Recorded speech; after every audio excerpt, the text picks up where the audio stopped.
Hello students, welcome back to my YouTube channel. आज के video में हम लोग डायपोल मोमेंट को कंटिन्यू करेंगे।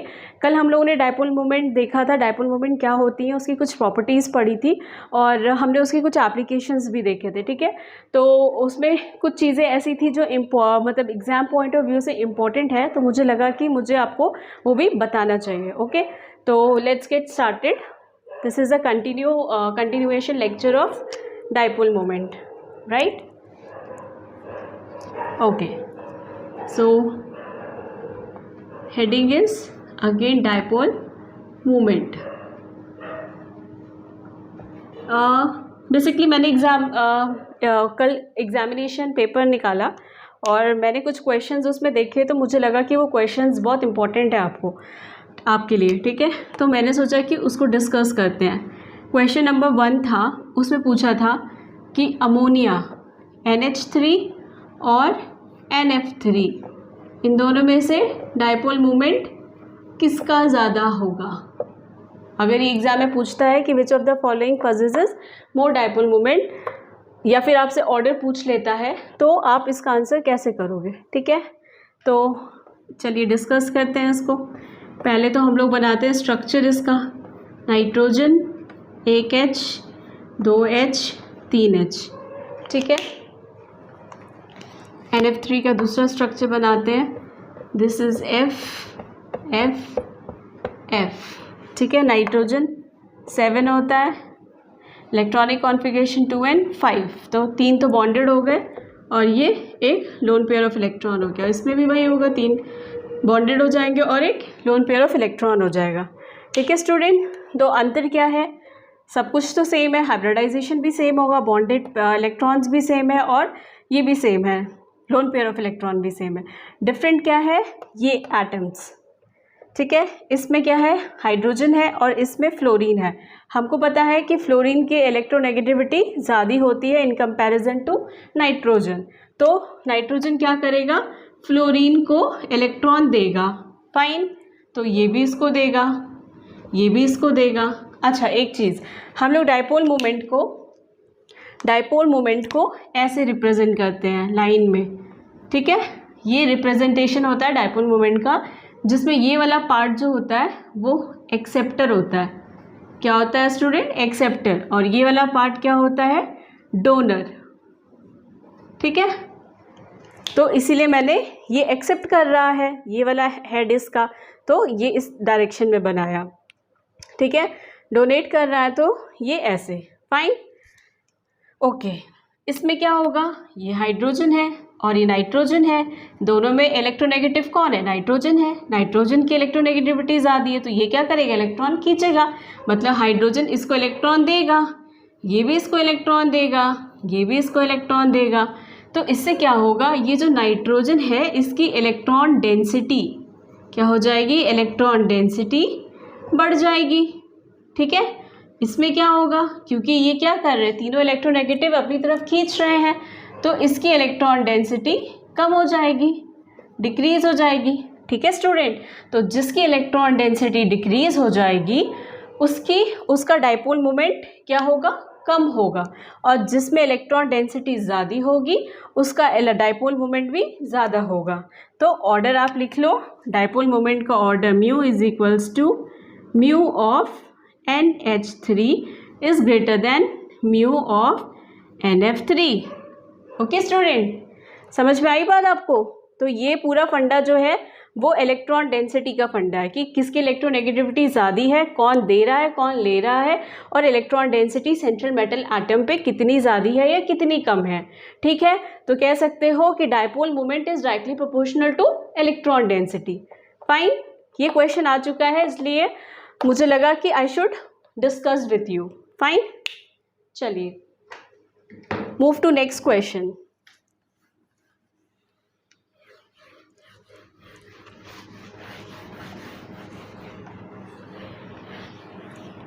नेक्स्ट क्वेश्चन क्या था? नेक्स्ट क्वेश्चन था, यही था NH3, उसमें एक और था PH3 और एक था NF3। इन तीनों में डायपोल मोमेंट पूछा था कि ऑर्डर क्या होगा और किसका ज़्यादा होगा या किसका कम होगा। इसी तरीके से डिफरेंट डिफरेंट कॉम्बिनेशन के साथ क्वेश्चन बनाए थे, तो मैंने ये सारे एग्जाम्पल को एक साथ असेंबल कर लिया। फाइन, चलिए, तो जिसमें में से हमने NH3 और NF3 का केस तो डिस्कस कर लिया स्टूडेंट, है ना। तो बच्चा क्या हमारा, एक बार फिर से देख लेते हैं शॉर्ट में, क्योंकि अगर मैं नहीं बताऊंगी एक साथ तो फिर थोड़ा सा आपको समझने में दिक्कत होगी। तो ये हो गया हमारा NH3, ठीक है, ये हो गया P, H, फॉस्फोरस कितना होता है, 15 होता है, फॉस्फोरस 15 होता है, 2, 8 एंड 5, है ना। आउटर इलेक्ट्रॉन में कितने हो गए, 5, तो 3 तो बॉन्डेड हो गए, और ये नाइट्रोजन की तरह ये लोन पेयर हो गया, ठीक है। और ये NF3 फ्लोरीन, ये F, ये F, ठीक है। तो तीनों का स्ट्रक्चर तो एक जैसा हो गया, लोन पेयर भी एक जैसे हो गए। ओके, अब देखते हैं हम लोग इलेक्ट्रॉन डेंसिटी किस पे ज़्यादा होगी। तो वही केस है, प्रोटॉन है, ये नाइट्रोजन की इलेक्ट्रोनेगेटिविटी ज़्यादा है तो ये खींचेगा अपनी तरफ, तो प्रोटॉन देगा, ये भी देगा, ये भी देगा, इस वाले केस में भी देगा, ये इसको देगा, ये इसको देगा। इसमें नाइट्रोजन जो है फ्लोरीन को देगा, मतलब फ्लोरीन अपनी तरफ खींचेगा, ठीक है। ये केस हो गया। अब इसका तो हमें देख के ही पता चल गया कि इसकी इलेक्ट्रॉन डेंसिटी कम होगी, क्योंकि 3 फ्लोरीन, 3 इलेक्ट्रोनेगेटिव एटम्स जुड़े हुए हैं, तो इसकी तो सबसे कम हो गई। मतलब लिख लो आप लोग, लीस्ट डायपोल मूवमेंट। अब डिसाइडिंग हमको इन दोनों में करना है, किसका ज़्यादा होगा किसका कम होगा। तो स्टूडेंट, आप लोगों ने पढ़ा होगा, मैंने आप लोगों को बताया भी था कि जो हम लोग पीरियड में जाते हैं और डाउन द ग्रुप जाते हैं, तो जब डाउन द ग्रुप जाते हैं तो इलेक्ट्रोनेगेटिविटी क्या होती है, डिक्रीज़ होती है, और पीरियड में इलेक्ट्रोनेगेटिविटी इंक्रीज़ होती है, ठीक है। तो अब यहाँ पे नाइट्रोजन और फॉस्फोरस है, यहाँ पे carbon, then nitrogen, oxygen, nitrogen के नीचे फॉस्फोरस, तो डाउन द ग्रुप जा रहे हैं तो फॉस्फोरस की इलेक्ट्रोनेगेटिविटी कम होगी, नाइट्रोजन की ज़्यादा होगी। नाइट्रोजन की ज़्यादा होने की वजह से क्या होगा, 3 प्रोटॉन इसको दे रहे हैं तो इलेक्ट्रॉन डेंसिटी नाइट्रोजन पे ज़्यादा हो जाएगी, ठीक है, इलेक्ट्रॉन डेंसिटी मोर और नाइट्रोजन, उसके बाद इस पे और उसके बाद इस पे। तो ऑर्डर बहुत इजी है, निकाल दिया हम लोगों ने ऑर्डर हो जाएगा ये, देन ये। फाइन, तो आप आई होप समझ में आया होगा आप लोगों को, आई होप समझ में आया है, तो बना लीजिए इसको, बहुत इजी है बट बहुत इम्पोर्टेंट है ये। चलिए नेक्स्ट क्वेश्चन देखते हैं। आप लोग स्क्रीनशॉट ले सकते हो, ठीक है, बाद में भी लिख लो।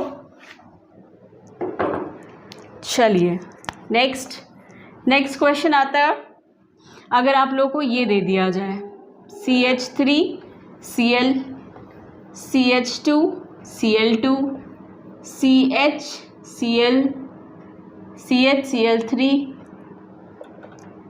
ठीक है, और CCl4, ये 4 दे दिए गए और आपको ऑर्डर पूछ लिया किसमें ज़्यादा किसमें कम। तो वही सेम झट से आप लोग स्ट्रक्चर बनाओ पहले। इसमें कितना है, Cl, सेंट्रल एटम CH3 है ना, C, ये Cl हो गया, ये H, H, H, फाइन, ये C, H, H, और ये Cl, ये Cl और ये H, इसमें CCl3, Cl, Cl, Cl, ये H, इसमें Cl, Cl, Cl, ये सारे Cl। अब हमें इलेक्ट्रॉन डेंसिटी देखनी है, तो ये हाइड्रोजन क्या करेगा, कार्बन को देगा, ये भी देगा, ये भी देगा, ठीक है। क्लोरीन इलेक्ट्रोनेगेटिव ज़्यादा है तो ये खींच लेगा अपनी तरफ, ठीक है, ये खींच लेगा। तो 3 देने वाले हैं, 1 लेने वाला है, ठीक है। इसमें भी देखिए ये ले लेगा, ये ले लेगा, लेकिन देगा, ये तो देगा और ये भी देगा। 2 देने वाले हैं और 2 लेने वाले हैं। इसमें देखिए 1 देने वाला है, 3 लेने वाले हैं, ठीक है, और इसमें तो सारे ही लेने वाले हैं। तो ऑब्वियस सी बात है, इसकी तो इलेक्ट्रॉन डेंसिटी सबसे लीस्ट हो गई, मतलब डायपोल मूवमेंट सबसे कम हो गया, है ना। उसके बाद इसको देखना है, इसमें 1 दे रहा है, इसमें 2 दे रहे हैं, इसमें 3 दे रहे हैं, 3 हाइड्रोजन प्रोटॉन दे रहे हैं और क्लोरीन इसमें कम है, तो सबसे ज़्यादा इलेक्ट्रॉन डेंसिटी इसकी हो गई, फिर इसकी हो गई, फिर इसकी हो गई, तो ऑर्डर हमारा ये हो गया। ठीक है स्टूडेंट, समझ में आया आप लोगों को? बहुत इजी है, कुछ नहीं करना है इसमें, बस आपको इलेक्ट्रॉन डेंसिटी देखनी है और इलेक्ट्रोनेगेटिविटी देखनी है कि किस एटम की इलेक्ट्रोनेगेटिविटी कितनी है। ओके स्टूडेंट, चलिए बना लीजिए उसको जल्दी से।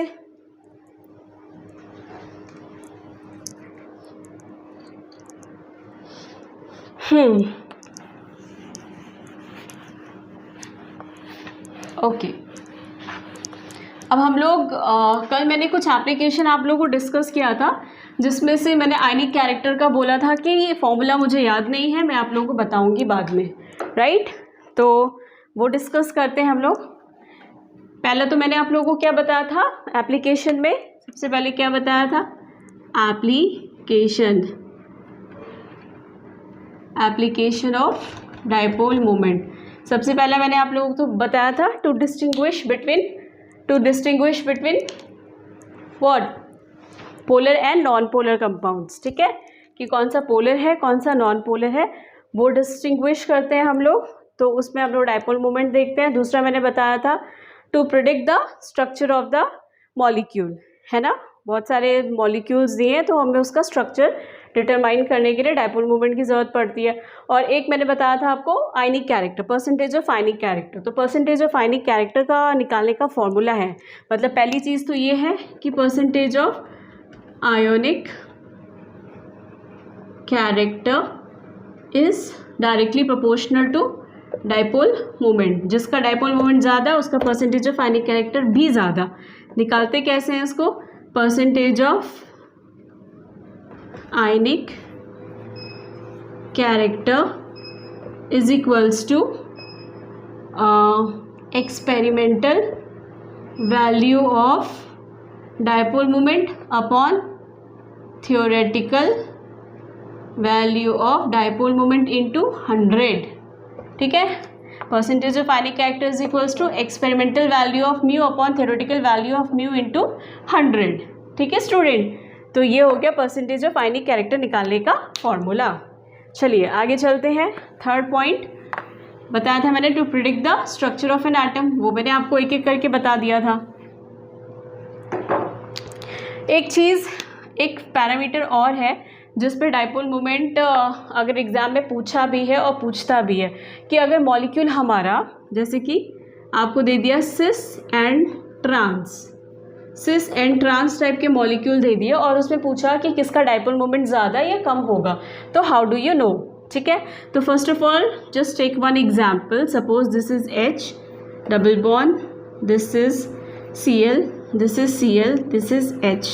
ठीक है, तो जब इस तरीके की मोइटी स्टूडेंट दी होती है, double carbon carbon double bond, और ये वाले जो एटम्स होते हैं वो सेम साइड पे होते हैं।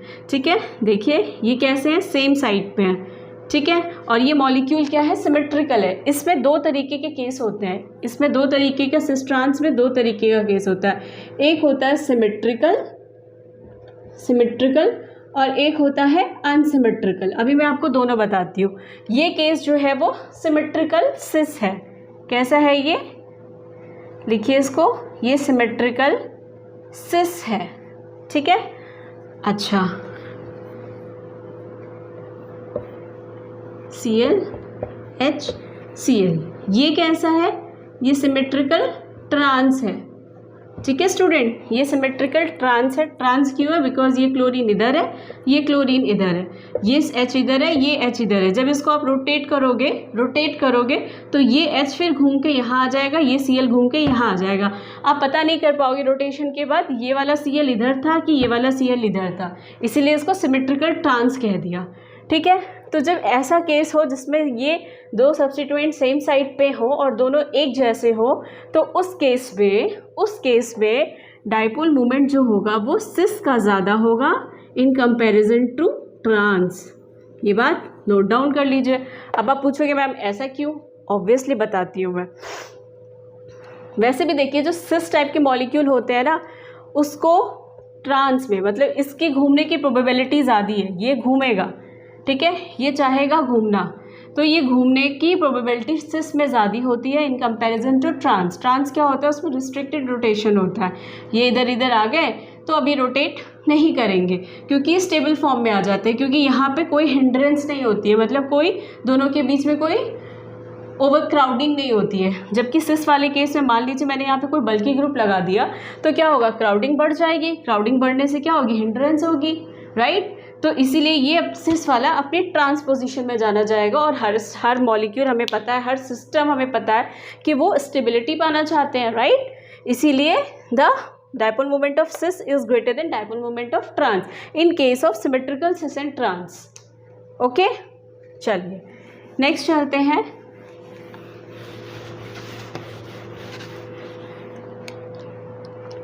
नेक्स्ट आते हैं हम लोग अनसिमेट्रिकल सिस। अनसिमेट्रिकल सिस कैसा होगा स्टूडेंट? अनसिमेट्रिकल सिस जैसे यहाँ पे CH3 लगा दिया और यहाँ पे प्रोटॉन लगा दिया, यहाँ पे फ्लोरीन लगा दिया, यहाँ पे क्लोरीन लगा दिया, ठीक है, ये अनसिमेट्रिकल है।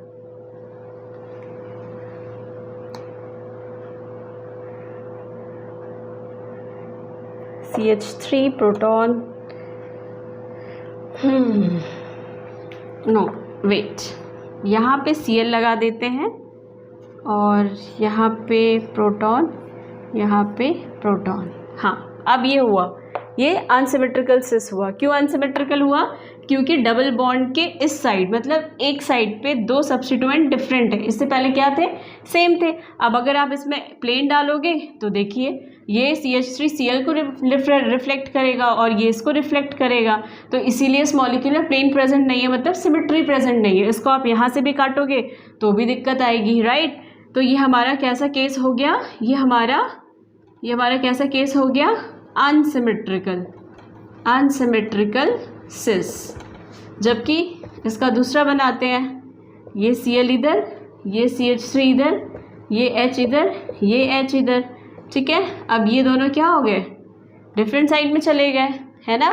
तो ये हमारा अनसिमेट्रिकल ट्रांस हो गया, ठीक है। क्या हो गया, unsymmetrical trans. Okay student, unsymmetrical trans हो गया। तो जो अनसिमेट्रिकल ट्रांस होता है उसमें mu of unsymmetrical trans is greater than mu of cis, मतलब डायपोल मोमेंट ऑफ ट्रांस की ज़्यादा होती है इन कंपैरिजन टू सिस। क्यों?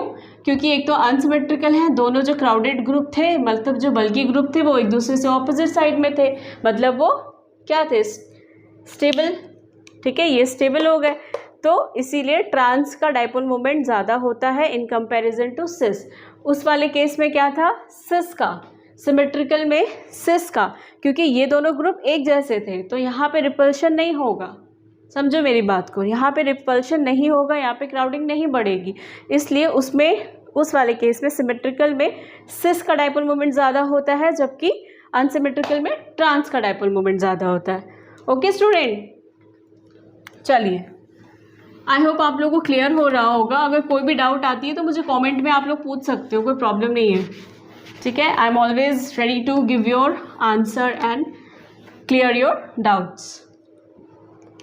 नेक्स्ट आता है अनदर मोस्ट इम्पॉर्टेंट, कि अगर डायपोल मोमेंट ज़्यादा होगा, अगर डिग्री मतलब एंगल, ठीक है, बॉन्ड एंगल, अगर बॉन्ड एंगल ज़्यादा होगा तो डायपोल मोमेंट कम होगा, डिक्रीजेस, ठीक है। ये केस कौन सा है, this is the case of substituted molecules in aromatic compounds. कौन सा, सब्स्टिट्यूटेड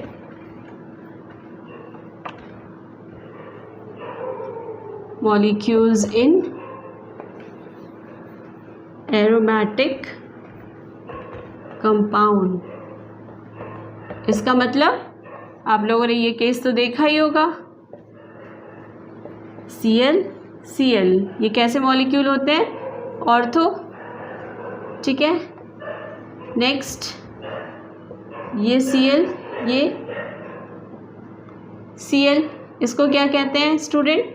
मेटा, और ये लास्ट इधर Cl और इधर Cl, इसको कहते हैं पैरा।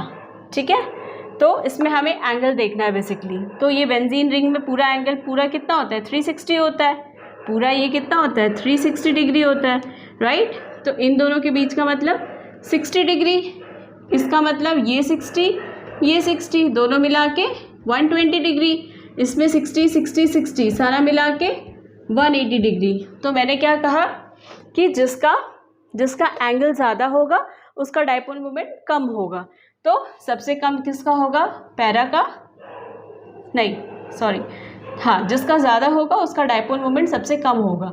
तो एंगल इसका ज़्यादा है तो डाइपोल मोमेंट पैरा का सबसे कम, फिर मेटा का, फिर ऑर्थो का।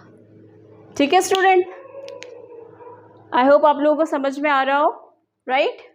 तो ये कुछ इम्पॉर्टेंट एप्लीकेशंस थे और कुछ पॉइंट्स मुझे जो लगे, जो एग्ज़ाम में आ चुके हैं, मुझे ऐसा फील हुआ कि this is going to be very important for you, तो मैंने आप लोगों को डिस्कस किया।